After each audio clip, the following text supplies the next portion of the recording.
Good evening. Tonight's reading is in Mark's Gospel, chapter 8, verse 31, page 1012. Mark's Gospel, chapter 8, verse 31.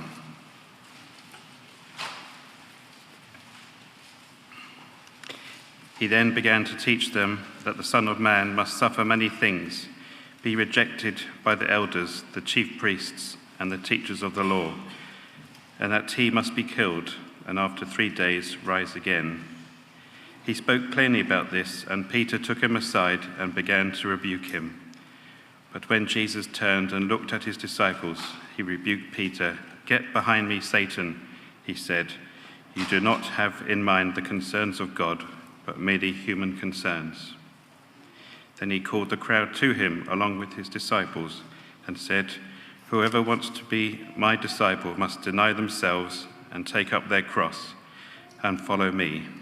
For whoever wants to save their life will lose it, but whoever loses their life for me and for the gospel will save it. What good is it for someone to gain the whole world, yet forfeit their soul? Or what can anyone give in exchange for their soul? If anyone is ashamed of me and my words in this adulterous and sinful generation, the Son of Man will be ashamed of them when he comes in his Father's glory with the holy angels." And he said to them, "Truly I tell you, some who are standing here will not taste death before they see that the kingdom of God has come with power."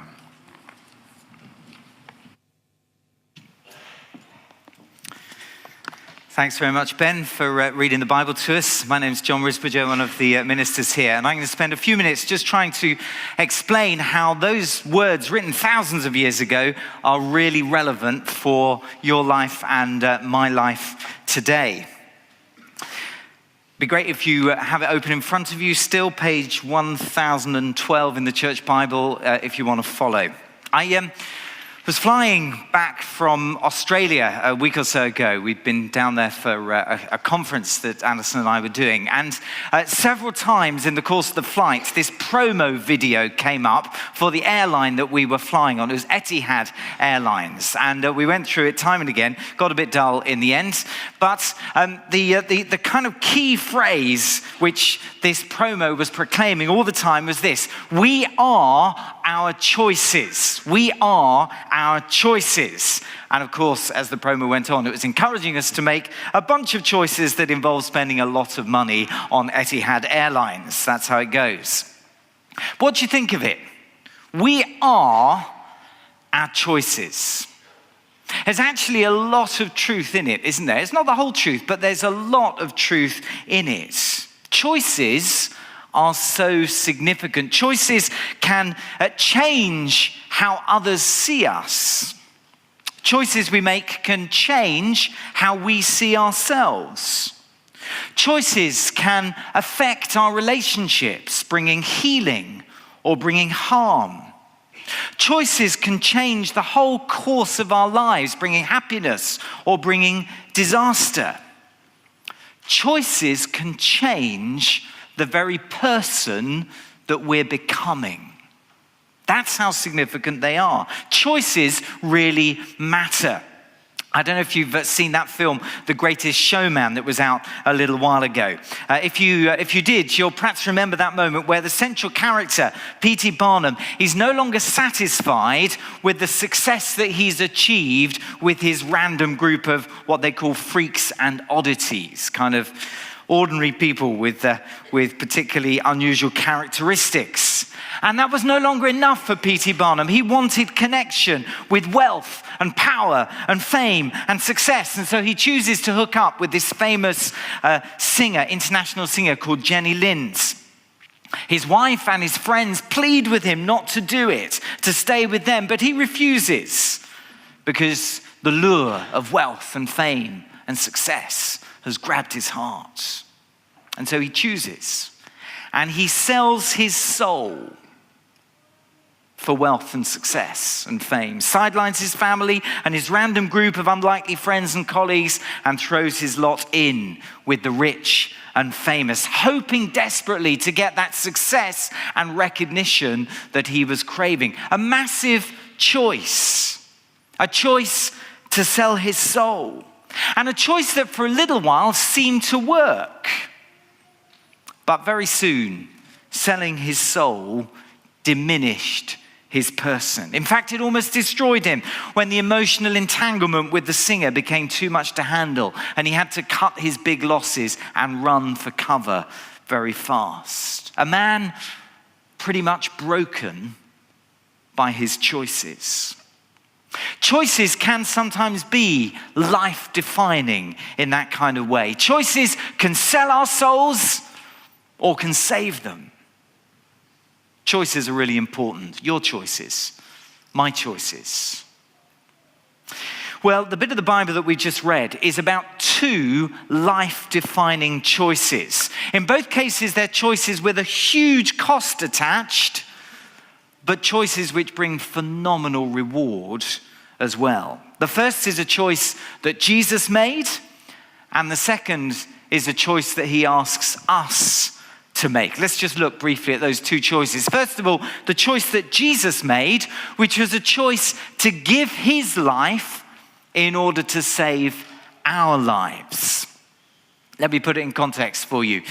Power.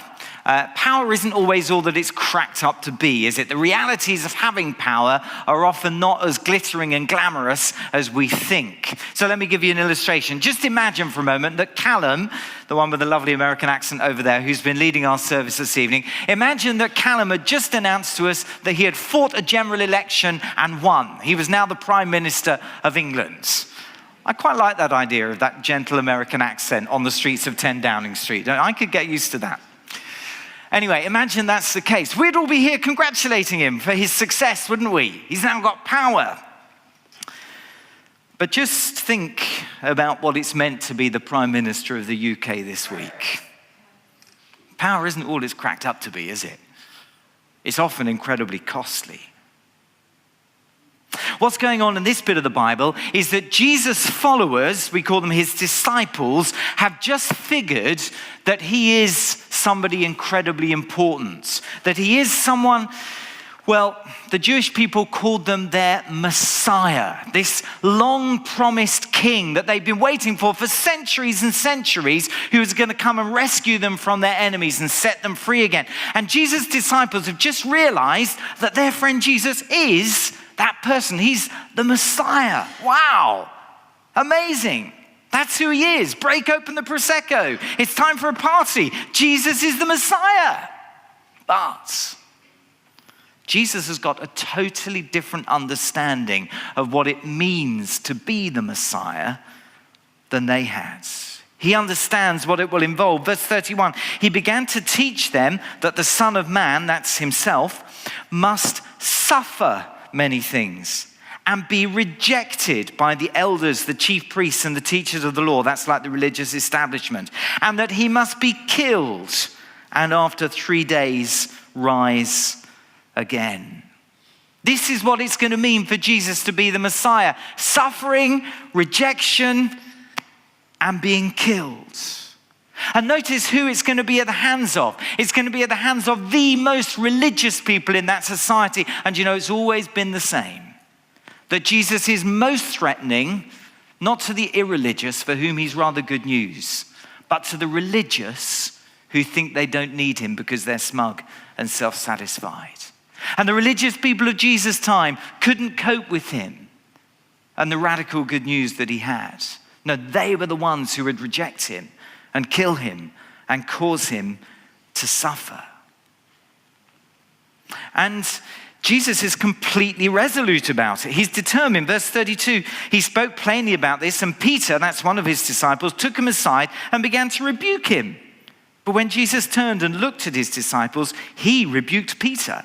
"Get behind me, Satan," he said. "You don't have in mind the concerns of God, but merely human concerns." How does all this make sense? How can this person that God has sent to be the rescuing king of his people end up apparently in such defeat and shame. How does that make sense? Well, there's just a hint of it in the way that Jesus speaks. Verse 31, he began to teach them that the Son of Man must suffer many things and be rejected and be killed. He must. That doesn't mean that Jesus didn't have a choice to make. What it means is that this was part of a great plan, God's plan. Peter was only thinking in human terms about power and victory and success, but Jesus has in mind God's plan, the concern of God, what he's doing in all of this. What was that plan? Let me just try and summarize it for you in a few words. You see, the God of heaven who loves us and made us, he actually loves every one of us more than we even dare to imagine. And he made us to live life in an intimate relationship with himself. But let's be honest. Let's face reality. The truth is we human beings have messed up pretty badly, haven't we? I mean, just look at the news this week. Just look at the mess in Parliament. We've messed up pretty badly, haven't we? I'm not taking sides, but it's a big mess. But actually, it's not just the politicians who've made a big mess. All of us have made a big mess. I've made a big mess. I can't even live up to my own standards. I'm so often driven by the wrong things. We've all made a big mess. And actually underlying that mess, here's the problem. We've walked away from that God-centered life that he made us for and lived for ourselves instead. That's the real problem. That's why we've made such a mess. And the God who loves us so perfectly, well, he's grieved to the core of his being by that choice that we've made. He's angry over our rejection of him. Don't misunderstand me. He's not angry with the kind of anger of a crazed dictator. He's angry with the anger of a wounded lover, a broken-hearted parent who longs for the other person and is grieved, outraged that they've turned away. We deserve to die for it. Not just physically, but eternally, to be separated from God, because we've rejected this life that he made us for. And yet, God loves us so much that he has a plan to sort it out. He has a plan to send his own son, Jesus, who would die that death that we deserve to die for us, so that we could be forgiven for all those mess ups and have a new start and live life now and forever in an intimate, satisfying relationship with himself. That was God's plan. That's why Jesus said, I must suffer and die and be rejected. I must, because this is God's plan to save a messed up world and the messed up people like me and you that inhabit it. It's God's plan that Jesus should choose to give up his life in order to save our lives. Incredible plan. And here's the thing, Jesus chose to go through with that plan. Isn't that amazing? Isn't that the most incredible love you could imagine? That you would give your life to save the life of another. And that's what Jesus has done for me. It's what Jesus has done for all of us who trust him. And the proof that this really is God's plan, end of verse 31, is that after his death, Jesus was raised back to life. The resurrection of Jesus, which is without doubt the best attested miracle in history. It really did happen. If you doubt it, do what Ellie did. Come on the Alpha course, look at the evidence for yourself, find out if it's true. It is, and it's amazing. And hey, this plan to solve a messed up world, a messed up people, it's still working today. How do we know? Ellie, living, working example of the way that Jesus is putting back together people who've experienced brokenness and bringing them into a loving relationship with himself. Thanks, Ellie, so much for your story. Jesus' choice. It's an incredibly costly choice, but what a reward. Amazing reward. Billions of people from across the world and across history finding forgiveness, finding a new start, a living, loving, satisfying relationship with God that lasts forever. And I tell you, because of that choice he made in fulfillment of God's plan, the whole of heaven will worship him for all eternity. Phenomenal rewards. Jesus' choice. But there's also a choice for us to make, because it isn't automatic. We have to choose to accept what he's done for us. Remember, Ellie talked about this, didn't she? How she discovered on the Alpha course that she had to make that decision to open the door. The handle was on the inside in order to respond and ask Jesus to come in and take charge. We have to make that choice to become his disciple. That's the word, his follower. And it's a huge choice. Sometimes people approach this as if it's kind of a little bit of a religious top-up. You know, life is pretty good, and it could be even a little bit better if it had a bit of extra meaning as well. A bit of a religious top-up to answer our existential questions. But no, it's so much more than that. This is the ultimate life-defining choice, the biggest choice any one of us will ever make. It's a huge choice. So here it is. Disciples choosing to give our lives in order to save them, which sounds paradoxical, but let me try and explain. Verse 34 sets it out. Jesus called the crowd to him along with his disciples and said, "Whoever wants to be my disciple must deny themselves and take up their cross and follow me. For whoever wants to save their life will lose it, but whoever loses their life for me and the gospel will save it." I've got some very dear friends who grew up in a Middle Eastern country, which is one of a number of countries in the world where for a person to become a Christian means almost automatically they're going to end up imprisoned, probably tortured, very possibly put to death for their faith. That's the country they grew up in. But my friends were not Christians until one day out of the blue, one of them had a vision. They weren't expecting it, but they had a sudden vision, a dramatic, vivid kind of dream of Jesus rescuing him from death. Around the same time, my friend noticed a radical change in one of his friends. He was a footballer, and he used to play with a guy who, to be honest, was pretty obnoxious for the years that he'd known him, but he'd noticed he'd completely changed. And he talked to him and said, "What's happened to you?" And discovered this guy had become a Christian. And so my friend said, "Well, I just had this dream.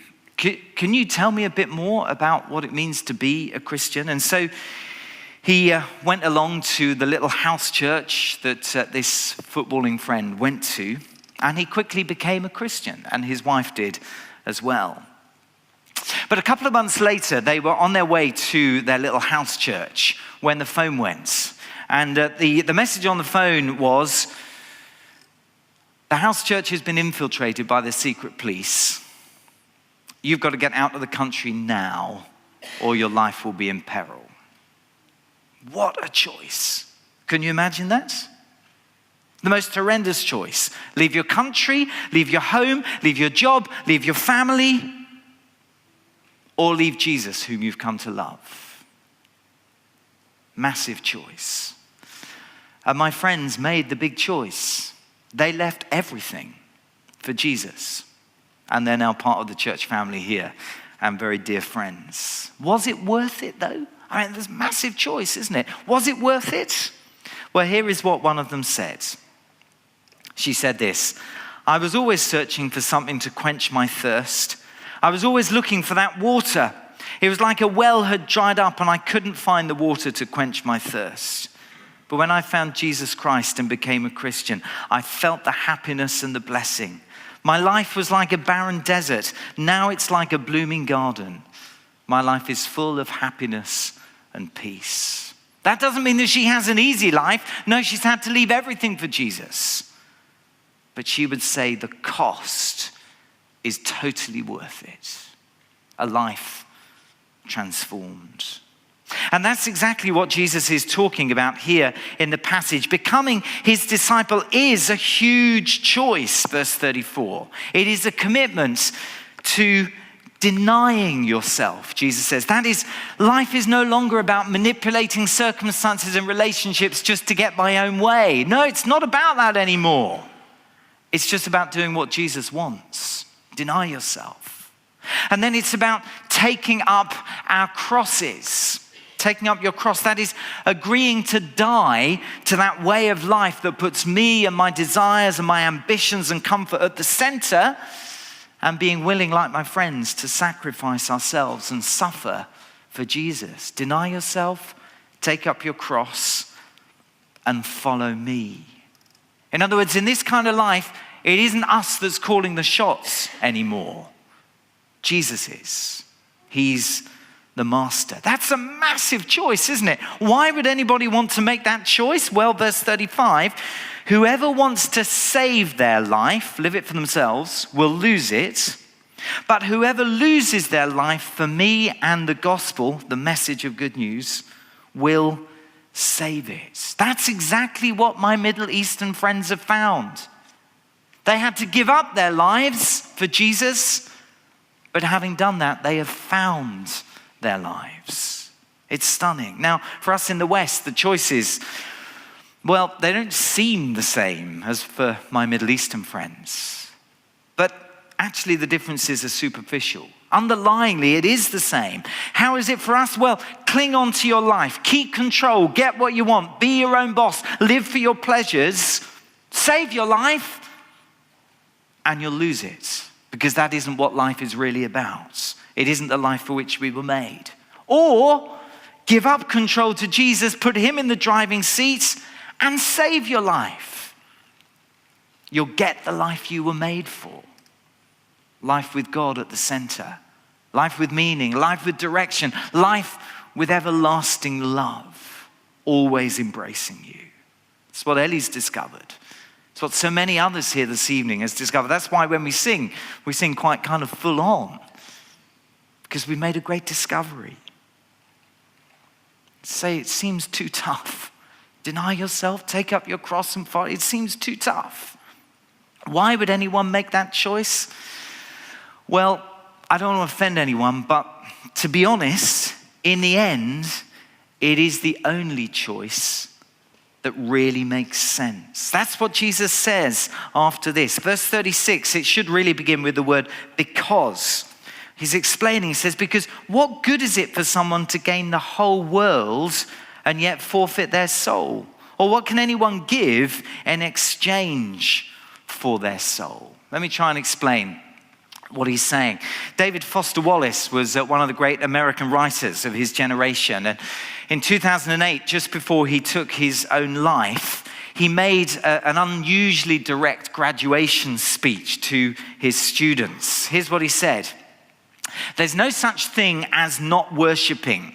Everybody worships. The only choice we get is what to worship. And an outstanding reason for choosing some sort of God or spiritual type of thing to worship is that pretty much anything else you worship will eat you alive. If you worship money and things, if that's where you tap real meaning in life, you'll never have enough. Worship your own body and beauty and sexual allure, and you will always feel ugly. And when time and age starts showing, you'll die a million deaths before they finally plant you. Worship power, and you'll feel weak and afraid, and you'll need ever more power over others to keep the fear at bay. Worship your intellect, being seen as smart, and you'll end up feeling stupid, a fraud, always on the verge of being found out. So powerful, isn't it? See, we can sell our souls in so many ways, and in the end, none of them is worth it. Remember the greatest showman selling his soul, and he ends up broken by his choices. But give up control of your life to Jesus, and you will find real life. Life with God. Life with love. Life that goes on forever, where every day is better than the day before in eternity. In the end, we all face a choice. We can live our life with two different audiences in mind.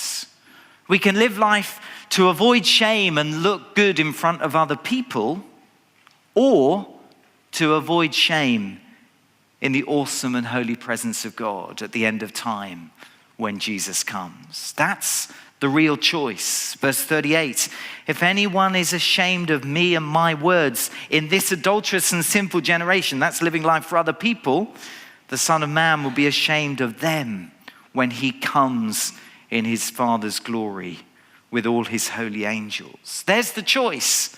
Living for other people and their approval, or living for God who loves you more than any other person.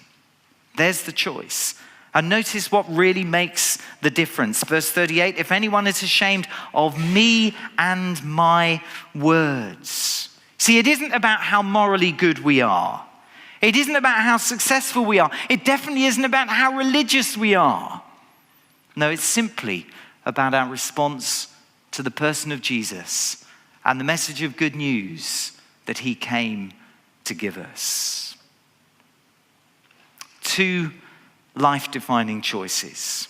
Jesus' choice to give up his life in order to save ours, and our choice to give up our lives to him, trusting him for forgiveness, committing ourselves to being his disciples, in order that in giving our lives to him, we would find real life.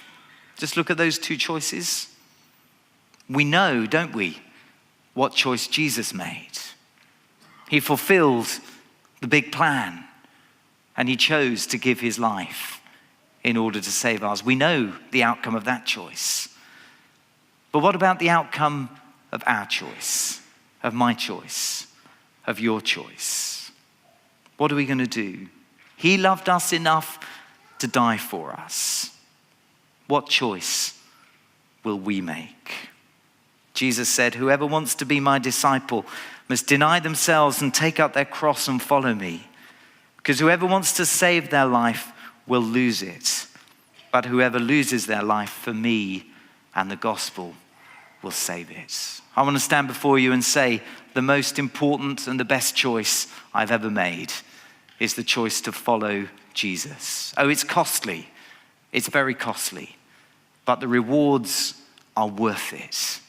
And if you'd like to discover more of what that means, Alison and I would love to open our home to you so you can come on an Alpha course like Ellie did and find out more for yourself.